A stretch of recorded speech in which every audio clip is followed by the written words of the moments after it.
Financial accounting with basic tally ERP9 या आपल्या online कोर्समधील सेशन नंबर 15मध्ये आपण प्रॅक्टिकल असाइनमेंट नंबर 3 याविषयी डिस्कशन करायला सुरुवात केली होती। यामध्ये सुरुवातीला तुम्हाला कंपनी क्रिएट करायला सांगितली गेली आणि डायरेक्टली तुम्हाला एप्रिल 2010 या महिन्याच्या काही ट्रान्झॅक्शन्सची लिस्ट दिली गेली आणि तुम्हाला यामध्ये असणाऱ्या काही ट्रान्झॅक्शन्सची जर्नल एंट्री कशी करायची आणि त्याची एंट्री डायरेक्टली टॅलीमध्ये कशी करायची हे मी तुम्हाला सांगितलं। इथे एप्रिल महिन्याच्या ज्या ट्रान्झॅक्शन्स दिल्या गेलेल्या आहेत त्या ट्रान्झॅक्शनची जर्नल एंट्री आपण करून पाहणार आहोत। इथे सुरुवातीला असणाऱ्या पहिल्या 3-4 ट्रान्झॅक्शन्स आपण करून पाहिलेल्या आहेत आणि आता 4th ट्रान्झॅक्शन 4 एप्रिलला असणारी ट्रान्झॅक्शन आपण डिस्कस करूया। Mister Mahesh has rented an office space for ₹2500 पर month on April 1st, 2010 and has now paid security deposit of ₹25,000 by check। He company ज्या व्यक्तीने सुरू केली मिस्टर महेश हा त्या कंपनीचा ओनर किंवा मालक आहे आणि त्यांनी या नवीन कंपनीसाठी एक ऑफिस भाड्याने घेतलेली आहे ज्याचं भाडं ₹2,500 आहे पर मंथ आणि आता त्यापोटी डिपॉझिट म्हणजेच सिक्युरिटी डिपॉझिट पे केलं गेलेलं आहे 25,000 बाय चेक। आता पहा मागच्या ट्रान्झॅक्शनमध्ये असा उल्लेख होता की या व्यक्तीने HDFC बँकेमध्ये बँक अकाउंट ओपन केलेलं आहे, त्यामुळे या ट्रान्झॅक्शन्समध्ये जिथे जिथे चेक पेमेंट करण्यात आलेला आहे तिथे तिथे तुम्हाला HDFC बँकेचा अकाउंट यूज करायचा आहे जो ऑलरेडी आपण मागच्या ट्रान्झॅक्शनच्या वेळेला क्रिएट केलेला आहे। आता या ट्रान्झॅक्शनमध्ये जरी ऑफिस ₹2,500 पर मंथ इतक्या भाड्यापोटी घेतली असेल तरी देखील भाडं आत्ता दिलेलं नाही आहे। आत्ता काय पे केलेलं आहे फक्त सिक्युरिटी डिपॉझिट। तर तुम्हाला इथे एंट्री करत असताना पेमेंट ट्रान्झॅक्शनचा वापर करून अशी एंट्री करायची आहे सिक्युरिटी डिपॉझिट अकाउंट डेबिट आणि तुम्हाला हा सिक्युरिटी डिपॉझिट अकाउंट क्रिएट करावा लागणार आहे। You need to create this security deposit account आणि हा सिक्युरिटी डिपॉझिट अकाउंट क्रिएट करत असताना तुम्ही अकाउंट ग्रुप कोणता यूज कराल? HDFC बँक अकाउंट क्रेडिटला आपण टाईप करूया। So can you tell me which account group you will use for creating this account security deposit? Of course इथे आपण काहीतरी पेमेंट इश्यू केलेलं आहे त्यामुळे आपल्याला इथे पेमेंट वाउचरचा वापर करावा लागणार आहे। शॉर्टकट की इज F5। सिक्युरिटी डिपॉझिट हा अकाउंट ओपन करण्यासाठी तुम्हाला डिपॉझिट असेट हा ग्रुप यूज करावा लागेल। डिपॉझिट असेट हा एक अकाउंट ग्रुप आपण डिस्कस केला होता, हा अकाउंट ग्रुप तुम्हाला यूज करायचा आहे। So this account group we have to use to create this account. मुद्दाम या ठिकाणी अकाउंटचं नाव लिहिल्यानंतर ब्रॅकेटमध्ये बोल्ड लेटर्समध्ये ग्रुपचं नाव मी लिहिलं आहे म्हणजे आपल्याला लक्षात येईल की हा अकाउंट ओपन करण्यासाठी आपल्याला कोणता ग्रुप यूज करायचा आहे। HDFC बँक अकाउंट हा अकाउंट आपण आधीच मागच्या ट्रान्झॅक्शनमध्ये ओपन केलेला आहे। So no need to create that account once again. या ट्रान्झॅक्शनची एंट्री तुम्ही तुमच्या बुक्स ऑफ अकाउंटमध्ये क्रिएट करा। त्यानंतरची ट्रान्झॅक्शन आहे mister Mahesh issued cheque and purchased the following fixed assets. Cheque पेमेंटचा वापर करून खालील असेट खरेदी करण्यात आलेले आहेत ज्यामध्ये एक सेलफोन खरेदी केलेला आहे ₹6,000 किमतीचा, furniture ₹20,000, air conditioner ₹20,000, electrical fittings ₹15,000 इतके काही इक्विपमेंट्स किंवा काही असेट्स खरेदी करण्यात आलेले आहेत। आणि जसं की इथे असेट खरेदी करण्यात आलेले आहेत तुम्ही रोख किंवा चेकच्या सहाय्याने जर एखादी असेट खरेदी केली असेल तर त्याची एंट्री तुम्हाला पेमेंट वाउचरमधून करायची आहे आणि 4 वेगवेगळ्या सेपरेट एंट्री पण तुम्ही करू शकता किंवा एकत्र कंबाईन तुम्ही अशी एक एंट्री करू शकता। For example cellphone account debit ₹6,000, त्यानंतर तुम्हाला टाईप करायचं आहे फर्निचर अकाउंट डेबिट ₹20,000, त्यानंतर तुम्हाला टाईप करायचं आहे एअर कंडिशनर अकाउंट डेबिट ₹20,000 आणि त्यानंतर तुम्हाला टाईप करायचं आहे इलेक्ट्रिकल फिटिंग्स अकाउंट डेबिट ₹15,000 आणि क्रेडिट साईडला एकदमच तुम्ही एंटायर अमाऊंट टाईप करू शकता। For example HDFC bank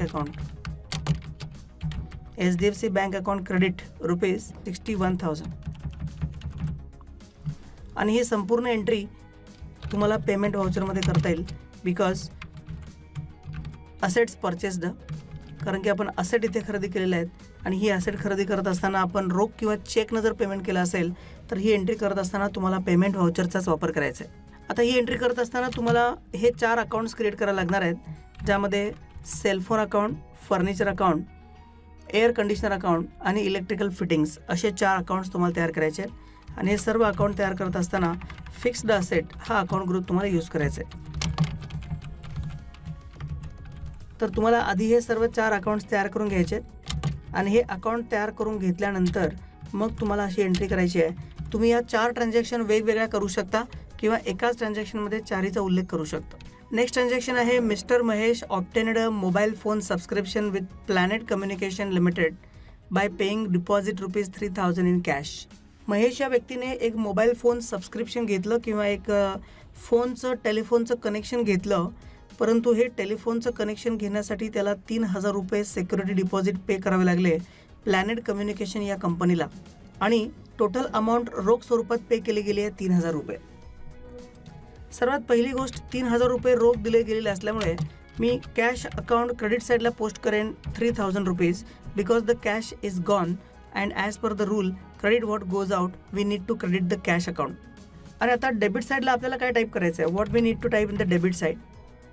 debit साईडला मी एक अकाउंट टाईप करणार आहे प्लॅनेट कम्युनिकेशन डिपॉझिट अकाउंट. असा एक लेजर मी क्रिएट करणार आहे. Actually it is a deposit account, पण ते कोणत्या प्रकारचं डिपॉझिट आहे, कदाचित तुम्ही एकापेक्षा जास्त व्यक्तीला डिपॉझिट दिलं आहे तर नेमकं कुणाला किती डिपॉझिट दिलं आहे आणि मे बी जर ते रिफंडेबल असेल तर तुम्हाला कुणाकडून किती रिफंड येणार आहे ते समजायला देखील हवं. यासाठी लेजरचं नाव टाईप करत असताना ॲप्रोप्रिएट नाव टाईप करा. जसं की तुम्ही याआधी सिक्युरिटी डिपॉझिट अकाउंट तयार केला, तुम्ही त्याचं नाव असंही लिहू शकत असाल security deposit to some person. तुम्ही पर्सनचं नाव लिहू शकता. For example office security deposit account असं जर तुम्ही अकाउंट ओपन केला तर तो नावावरून समजायला जास्त सोपा जाईल.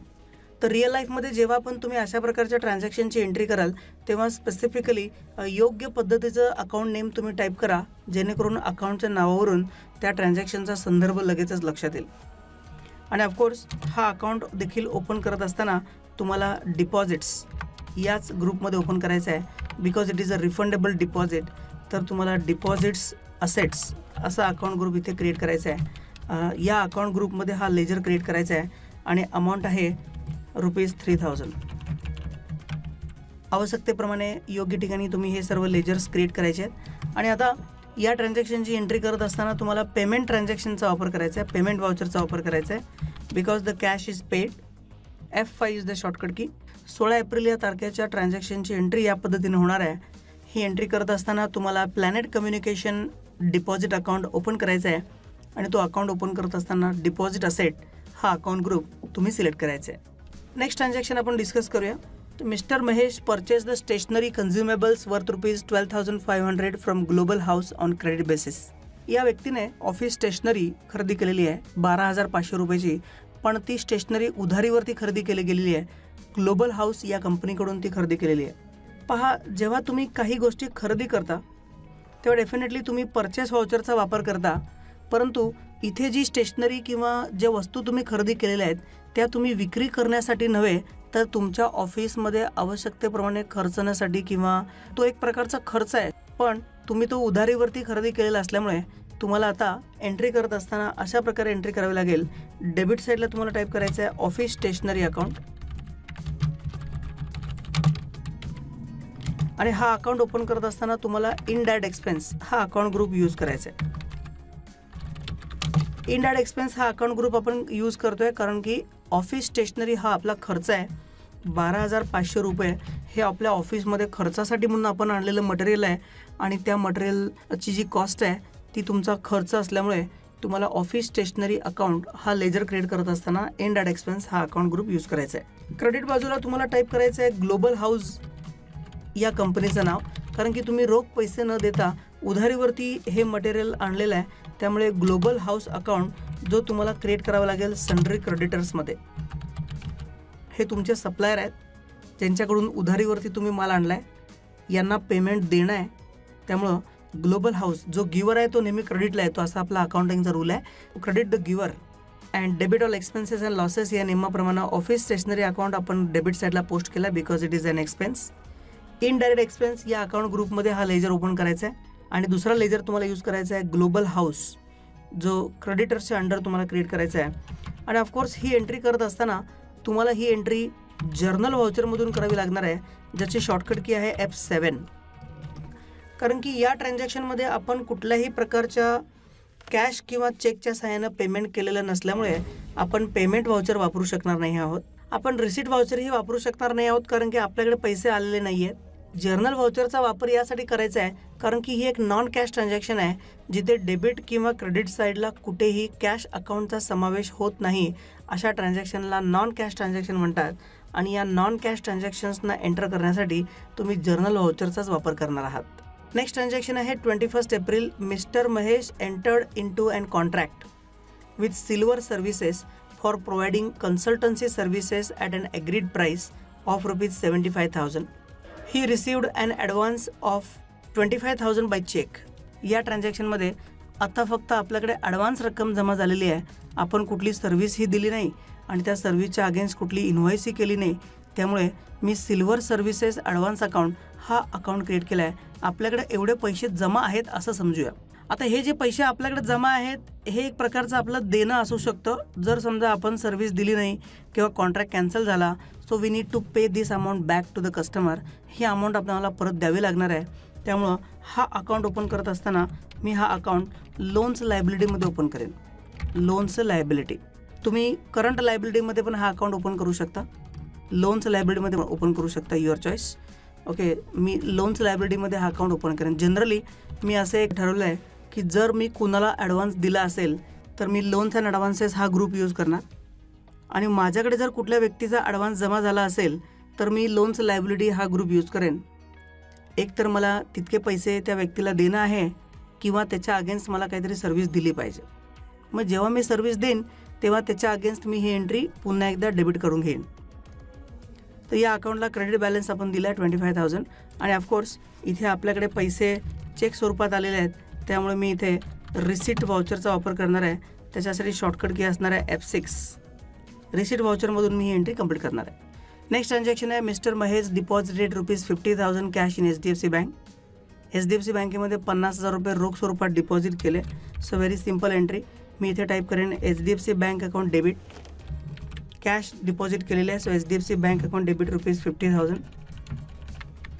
क्रेडिट साईडला आपल्याला टाईप करायचं आहे cash account. Cash account credit ₹50,000. And of course we should do this entry using the contra voucher. Contra voucher shortcut key आहे F4. इथून आपल्याला ती एंट्री करायला पाहिजे. Next transaction mister Mahesh received an invoice ₹6,000 raised by ink and paper publisher for printing office stationery. पुन्हा एकदा आपण office stationery एका कंपनीकडून उधारीवरती विकत घेतली आहे आणि त्यानं त्याचं बिल आपल्याला पाठवलेलं आहे 6,000 रुपयेचं. इथे आपल्याला पुन्हा एकदा अशी एंट्री करायची आहे. डेबिट साईडला आपल्याला टाईप करायचं आहे ऑफिस स्टेशनरी अकाउंट किंवा ऑफिस स्टेशनरी एक्सपेन्सेस अकाउंट असा देखील जो मागे आपण क्रिएट केलेला आहे तोच अकाउंट तुम्हाला पुन्हा एकदा डेबिट करायचा आहे. अमाऊंट आहे 6,000 रुपये. आणि क्रेडिट साईडला तुम्हाला कंपनीचं नाव टाईप करायचं आहे ink and paper publisher. Amount ₹6,000. आणि व्हाउचर तुम्हाला यूज करायचं आहे पुन्हा एकदा journal voucher because once again this is a non cash transaction. उधारीवरती मी स्टेशनरी खरेदी केली. Stationery is my expense. So expense account debit. आणि स्टेशनरी मी एका व्यक्तीकडून उधारीवरती खरेदी केली. He is the giver. Giver account is always credited. So ink and paper publisher हा अकाउंट मी क्रेडिट साईडला पोस्ट करतो आहे. एप्रिल महिन्यामधील अजून एक ट्रान्झॅक्शन आहे mister Mahesh withdrew ₹7,500 cash for personal use. या व्यक्तीने पर्सनल यूजसाठी काही पैसे कंपनीमधून घेतलेले आहेत रोख स्वरूपात 7,500 रुपये.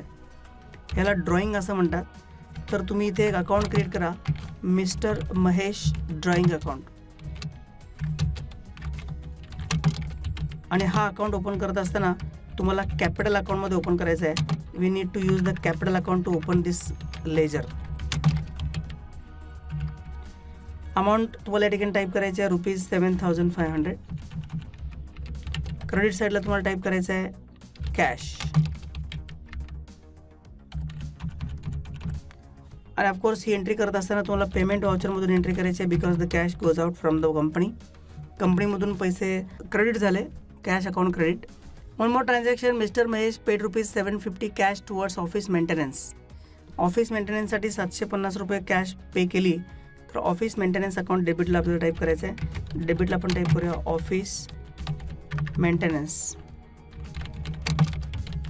हा अकाउंट क्रिएट करायला लागेल. जर अकाउंट अवेलेबल नसेल तर तुम्ही क्रिएट करू शकता. इनडायरेक्ट एक्सपेन्स हा ग्रुप तुम्हाला यूज करायचा आहे आणि टोटल अमाऊंट आहे 750. आणि क्रेडिट साईडला तुम्हाला टाईप करायचं आहे cash account because cash paid. Cash रोख स्वरूपात आपण कॅश दिलेली आहे, त्यामुळे इथे आपण टाईप करू 750 रुपये. अशा प्रकारे एप्रिल महिन्यामध्ये असणाऱ्या सर्व ट्रान्झॅक्शनची जर्नल एंट्री काय करायची, त्याच्यासाठी अकाउंट ग्रुप कोणता यूज करायचा लेजर क्रिएट करताना आणि व्हाउचर टाईप कोणता यूज करायचा हे मी सांगितलं आहे. ह्या सर्व एंट्रीज टॅलीमध्ये क्रिएट करा आणि तुमच्या कंपनीमध्ये येणारे बॅलन्सेस आणि या शीटमध्ये दिले गेलेले बॅलन्सेस जुळतात का हे तुम्ही पहा. यानंतर आपण नेक्स्ट सेशनमध्ये मे महिन्यामध्ये असणाऱ्या ट्रान्झॅक्शन्स देखील डिस्कस करणार आहोत. So here we will stop today's session. Thank you very much.